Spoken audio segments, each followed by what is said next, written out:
अपने पिछले वाले वीडियो में मैंने आपको 13 मूवीज़ के बारे में बताया था जो साइ-फाई जॉनरा की थी और ये जो पार्ट है ये वहीं से शुरू होता है। इसमें 12 मूवीज़ और हैं, टोटल 25 मूवियाँ हो जाएँगी इन 2 वीडियो में। और अगर आपने पार्ट 1 नहीं देखा है तो प्लीज़ एक बार उसको भी देख लीजिएगा, कुछ अच्छी मूवीज़ उसमें भी मैंने दिखाई हैं, मतलब बताई हैं। और आइए शुरू करते हैं, मेरे पास वो लिस्ट फिर से पड़ी हुई है और मैं एक-एक करके आपको बताता जाता हूँ, थोड़े-थोड़े सबके सिनॉप्सिस देता हूँ। पहली मूवी है ड्यून। ड्यून का अभी मुझको लगता है तीसरा पार्ट आने वाला है और ड्यून एक मास्टरपीस है। मतलब अब तक जितने लोग उसको देखे हैं और जितने ऑस्कर्स उसको मिल चुके हैं, अभी से उसको मास्टरपीस कंसिडर किया जा रहा है। इसमें इसके बारे में ज़्यादा कुछ जानने का है नहीं, मतलब एक छोटा-सा प्रीमाइस बस इतना ही है कि अराकिस नाम का एक मतलब एक जगह है स्पेस में, सबके अलग-अलग स्पेस मतलब अलग-अलग सेट ग्रह सबके मतलब बँटे हुए हैं, कुछ लोग वहाँ पे राज कर रहे हैं, कुछ लोग रहते हैं और सबके लिए एक स्पाइस करके कोई एक चीज़ है जिससे उन लोगों का मतलब इकोनॉमी चलता है, उसके लिए लड़ाई है। तो जो ड्यून का प्रीमाइस है बस इतना सा है, उसमें अपना एक हीरो है, अक्सर मतलब एक राजकुमार है जिसको कह सकते हैं, जो दुनिया बदलने के लिए निकला है। एक प्रोफेसी है जिसको वो सही साबित करने के लिए निकला है। दूसरी मूवी है एक्स मशीना, जिसको देखे हुए मुझे काफ़ी ज़्यादा समय हो चुका है, लेकिन इतनी हॉन्टिंग मूवी है ना कि अब तक उसकी एंडिंग मुझको याद है। तो ये जो एआई जो अब जाके इतना बूम जो दिखा रहा है और जगह-जगह पे जहाँ पे ह्यूमनॉइड रोबोट्स आ चुके हैं, उन्हीं के ऊपर बेस्ड एक इसकी छोटी-सी कहानी है। जहाँ पे एक साइंटिस्ट जो है उसने ऐसे रोबोट्स तैयार कर लिए जो कि एकदम एग्ज़ैक्टली ह्यूमन दिखते हैं और उनके अंदर दिमाग भी, उनकी सोचने की क्षमता सब कुछ जो है वो ह्यूमन्स की जैसी ही है। इस मूवी में छोटी चीज़ों में ये समझाया गया है कि ये चीज़ जो अभी इतनी इंटरेस्टिंग लग रही है, आगे चल के कितना भयानक रूप ले सकती है। आगे बढ़ते हैं तो अगली मूवी है ग्रेविटी। इसमें सैंड्रा बुलक जो है वो मेन लीड में है और जॉर्ज क्लूनी जो है वो उनकी सपोर्टिंग कास्ट में है। मूवी की कहानी छोटी-सी है कि ये लोग स्पेस वॉक कर रहे होते हैं आईएसएस, हाँ, आईएसएस पे, और वहाँ पे एक घटना हो जाती है और उनका जो सपोर्ट जो है वो अपने स्पेस से मतलब स्टेशन से छूट जाता है और वो कैसे वापस उससे कनेक्ट करती हैं, कैसे वो घर पृथ्वी पे वापस आती हैं, बड़ी ही अच्छी तरीके से इस मूवी में दिखाया गया है। और आपको जान के आश्चर्य होगा कि भारत का जो मंगलयान मिशन था वो इस मूवी के मुकाबले काफ़ी ज़्यादा सस्ता था। ये मूवी इससे कहीं ज़्यादा महँगी बनी हुई है। आप लोग एक बार इस मूवी को ज़रूर देखिएगा। बढ़ते हैं हमारी अगली मूवी की तरफ, तो फिर से वही क्रिस्टोफर नोलन यहाँ पे भी आ गए हैं। इनकी इस मूवी का नाम है टेनेट, जिसमें टाइम ट्रैवल है और टाइम मतलब रिवर्स है। कॉन्सेप्ट इतना सा है कि समय जो अभी आगे चल रहा है वो समय वहीं से पीछे भी चल सकता है। गोली अगर बंदूक से आगे निकल रही है तो गोली वापस जो है बंदूक के अंदर वापस भी चली जा रही है। और ये इतना ज़्यादा माइंड बेंडिंग कॉन्सेप्ट है कि मैंने इस मूवी को अभी तक पूरा नहीं देखा है। आधे पे ही देख के मतलब मेरा दिमाग वो होने लगता है, मैं इसको ज़्यादा वो नहीं कर पाता हूँ। हालाँकि मुझे देखनी है ये मूवी एक बार फिर से पूरे से। छोटी-सी कहानी है कि एक जो एजेंट रहता है वो दुनिया को बचाने के लिए निकलता है। लेकिन इसमें जो मतलब चोर हैं या जो मतलब जो भी माफिया लोग हैं उनके पास ऐसी मतलब ऐसी टेक्निक का यूज़ कर रहे हैं जिसमें टाइम रिवर्स करना मतलब पॉसिबल है। अगली मूवी की तरफ बढ़ते हैं तो मूवी का नाम है एनाहिलेशन और इस छोटी-सी मतलब इसका भी प्रीमाइस मैं आपको बता देता हूँ कि एक साइंटिस्ट रहती है, वो एक पृथ्वी पे ही एक जगह मतलब बन चुकी है जहाँ पे ह्यूमन्स और एनिमल्स का डीएनए जो है वो मिक्सअप होके कुछ अलग-अलग तरीके के ही मतलब जानवर और आदमी या फिर जो भी कह सकते हैं वो मतलब फॉर्म हो रहे हैं। कुछ साइंटिस्ट की टीम वहाँ जाती है, एक साइंटिस्ट बच के वापस आ जाती है। अब क्यूरियोसिटी बढ़ जाती है कि कोई भी वहाँ से जिंदा अब तक बच के आया नहीं है, सिर्फ ये कैसे आ गई। मूवी इसी के अराउंड घूमती है और इसका जो एंडिंग है वो आपका दिमाग फाड़ के रख देगा। बढ़ते हैं अपनी अगली मूवी की तरफ, तो वह है ब्लेड रनर 2049। रायन गॉसलिंग की मूवी है कि बहुत सारे मीम्स इसके कटते हैं बहुत ज़्यादा, जिसमें वो बैठे हुए हैं और एक मतलब एक एक्सपेरिमेंट को देख रहे होते हैं।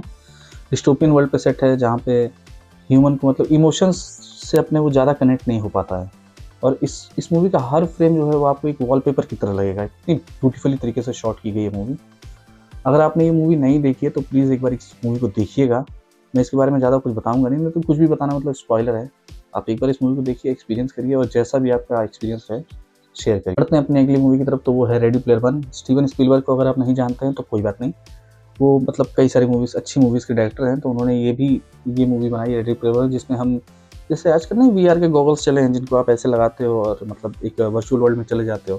तो सेम ऐसा ही कुछ कॉन्सेप्ट है कि इसमें जो भी प्लेयर रहता है वो गॉगल लगाएगा और जो अपने अवतार में मतलब एवाटार मतलब जो गेम में वो बना हुआ है वो उसमें चला जाएगा। बॉडी यही है लेकिन सारा का सारा चीज़ उसमें चला जाएगा। तो इस पे मतलब बेस्ड है, बड़ी ही अच्छी मूवी है। मैंने इसको कई बार देखा है रिपीट पे, आपको भी बहुत अच्छी लगेगी। जो थोड़े से भी गेमर टाइप के लोग हैं उनको ये मूवी बहुत अट्रैक्ट करेगी और एक बार इस मूवी को ज़रूर देखिए। अगली मूवी की तरफ बढ़ते हैं तो इसका नाम है एलिसियम। मुझे लगता है मैट डेमन की मूवी है, काफ़ी समय हो गया इस मूवी को देखे हुए लेकिन कॉन्सेप्ट अभी भी मुझे याद है। तो अर्थ जो है वो डिस्टोपियन हो चुका है। जो अमीर लोग हैं वो ऊपर रहते हैं, जो गरीब लोग हैं वो ज़मीन मतलब नीचे रहते हैं कीड़े मकोड़ों की तरह। और उन्हीं के बीच एक आदमी जो है मतलब गरीबों के बीच वो चाहता है कि इन दोनों के बीच का बैरियर जो है उसको तोड़े। और एक बार आप इस मूवी को ज़रूर देखिएगा। मैं हर बात मतलब हर मूवी के बाद ये लाइन बोल रहा हूँ क्योंकि इसमें जितनी मूवीज़ मैं बता रहा हूँ वो सारी की सारी मूवीज़ अच्छी हैं। एक बार इस मूवी को ज़रूर आप देखिएगा।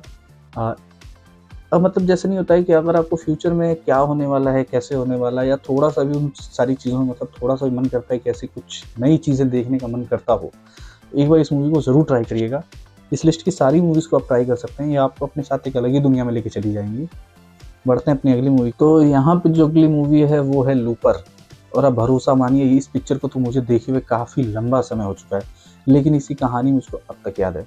कहानी बस इतनी सी है कि टाइम ट्रैवल इस वर्ल्ड में इलीगल है, लेकिन जो माफिया हैं, जो मतलब फ्यूचर में जो है वो किलिंग जो है वो इलीगल है। तो माफिया क्या करते हैं कि फ्यूचर से टाइम ट्रैवल करवा के जो जिन लोगों को मारना रहता है उनको पीछे भेजते हैं, और यहाँ पे आदमी जो है उनको ख़त्म करता है।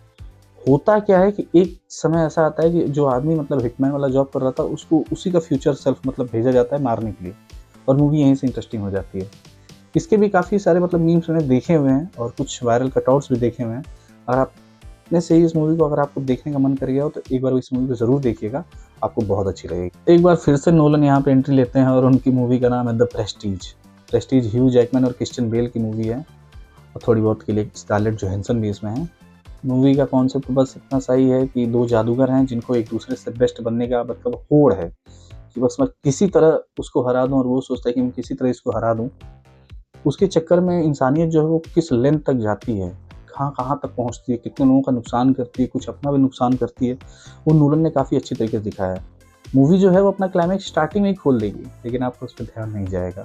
अगली मूवी है विल स्मिथ की आई एम लेजेंड। और इस मूवी का कॉन्सेप्ट इतना सा है कि भाई पृथ्वी फिर से डिस्टोपियन हो चुकी है और ज़ॉम्बीज़ जो हैं उन्होंने कब्जा कर लिया है पृथ्वी के ऊपर।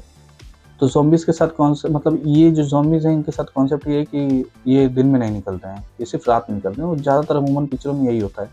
तो रात में ये मतलब आदमी अकेला बचा रहता है न्यूयॉर्क शहर में, और ये अपने आप को कैसे वहाँ पे मतलब सर्वाइव करता है, कैसे रहता है, कैसे खाता है, कैसे पीता है, कैसे हंट करता है, क्या करता है। हाँ, ये हंटर भी है इसमें, उन लोगों को मारता भी है ये। मतलब आप इस मूवी को एक बार ज़रूर एक्सपीरियंस करिएगा, बहुत अच्छी मूवी। और फिर लास्ट में जो मेरी मतलब इस लिस्ट की जो आखिरी मूवी है उसका नाम है प्रीडेस्टिनेशन। और ये मतलब टाइम ट्रेवल और माइंड बेंडिंग मूवीज़ में आती है। मैंने एक बार इस मूवी को देखा है और मुझे उसकी कहानी अब तक याद है। सिंपल सी कहानी है, एक आदमी एक बार में जाता है, वहाँ पे अपनी कहानी बताना स्टार्ट करता है, और जो बार के उस तरफ है वो उसकी कहानी सुन रहा होता है। मूवी बस 1.5 घंटे के ही आसपास है, लेकिन मूवी भाई साहब जो आपको जीवन का चक्कर दे के जाएगी, आप ज़िंदगी भर सोचते रह जाओगे कि आखिर मैंने देखा ही क्या और क्यों देखा, और आखिर ये पॉसिबल कैसे है। अगर मैं इस मूवी के बारे में कुछ भी आपको बताऊंगा तो भरोसा करिए वो स्पॉइलर हो जाएगा, आपको मूवी देखने में कोई मज़ा नहीं आएगा। इन सारी लिस्ट में से अगर आप कोई भी मूवी ना देख पाएँ, लेकिन इस मूवी को आप ज़रूर एक्सपीरियंस करिए। ये मूवी मतलब एक अलग ही लेवल पे है। तो यहाँ पे ख़त्म होता है ये दोनों पार्ट। और अगर इसमें से कोई भी मूवी आपने देख रखी हो तो प्लीज़ कमेंट में ज़रूर बताइए कि आपको कौन सी अच्छी लगी। कहीं-कहीं पे मेरी आवाज़ ऊपर नीचे होती है, मैं कुछ भूलता हूँ तो प्लीज़ आप लोग थोड़ा-सा कोऑपरेट कर लिया करिए। अभी मतलब मैं भी सीख ही रहा हूँ ये सारी चीज़ें। मेरे द्वारा बताई गई कोई भी मूवीज़ अगर आपको अच्छी लगती हैं, और अगर आपको कोई भी मूवीज़ मतलब देखने का मन बन रहा हो, तो प्लीज़ अपने कमेंट्स प्लीज़ शेयर करते रहिए, क्योंकि उससे मुझे काफ़ी मोटिवेशन मिलती है। आशा करते हैं कि आप सब लोग ठीक हैं, अपना ख्याल रखिए। मिलते हैं आपसे अगले वीडियो में।